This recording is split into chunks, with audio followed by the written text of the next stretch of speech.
Hello বন্ধুরা, তোমরা সবাই কেমন আছো? আমরা সবাই ভালো আছি। দেখো, আমি আজকে একটা পনিরের রেসিপি নিয়ে এসেছি। পনির দো পেঁয়াজা আমি কিভাবে করি।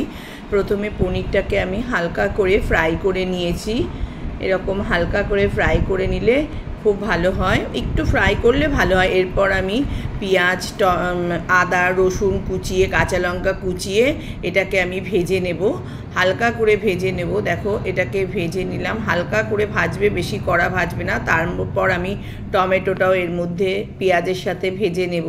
পেঁয়াজের সাথে টমেটোটা ভাজা হয়ে যাওয়ার পর দেখো, আমি একটু কাজু বাদাম দিয়ে দিয়েছি। এটাকেও একটু ফ্রাই করে নেব, পেঁয়াজ টমেটো এর সাথে একটু ফ্রাই করে নেব। করে তারপরে আমি এটাকে মিক্সিতে পেস্ট করে নেব। এইভাবে মিক্সিতে আমি পেস্ট করব, কারণ এটা ভাজাটাকে আমি মিক্সিতে পেস্ট করে তারপর পনির দো পেঁয়াজাটা রান্না করব। আবারও কড়াইয়ের মধ্যে আমি তেল দিলাম, একটু গরম মশলা ফোড়ন দিয়েছি, গোটা গরম মশলা আর জিরে ফোড়ন দিয়েছি।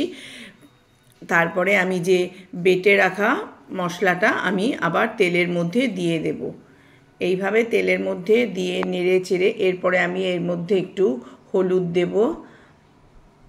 হলুদ দেওয়ার পর আমি একটু কাশ্মীরি লঙ্কার গুঁড়ো দেব এর মধ্যে। কাশ্মীরি লঙ্কার গুঁড়ো দিলে রঙটা ভালো হয়, কারণ আমি একটু কাঁচা লঙ্কা বাটা এর মধ্যে আগেই দিয়েছি। এরপরে আমি এর মধ্যে ক্যাপসিকাম কুচিয়ে রেখেছিলাম, ক্যাপসিকাম কুচানোটা এর মধ্যে আমি দিয়ে দেবো। তোমরা দেখতেই পাচ্ছ আমি কিভাবে করছি পনিরটা। ক্যাপসিকামটা যখন ভাজা অল্প মশলার সাথে মাখা মাখা হয়ে যাবে, তখন আমি এর মধ্যে ভেজে রাখা পনিরের টুকরোগুলো এর মধ্যে আমি দিয়ে এটা একটু নেড়ে চেড়ে নেব। এইভাবে একটু নেড়ে চেড়ে ভালো করে একটু নেড়ে চেড়ে নেব। তোমরা কি করে রান্না করো আমাকে একটু বলো। এরপর আমি এর মধ্যে চিনি দিলাম আর একটু গরম জল, অল্প করে জল দিলাম, যাতে মশলাটা একটু ভালো সেদ্ধ মতন হয়, এই কারণে একটু জল দিলে ভালো হয়।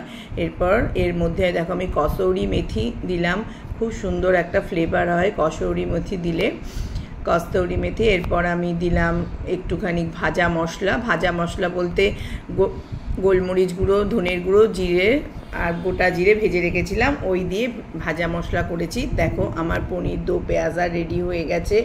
এইভাবেই আমি করি দো পেঁয়াজা। এর আগের দিন বলেছিলাম, আজকে আমি দুজনের নাম বলছি। এক হচ্ছে সুপর্ণা বর্মন আর হচ্ছে সোমাদি আমাদের। ওরাও খুব ভালো পছন্দ করে আমার রান্না।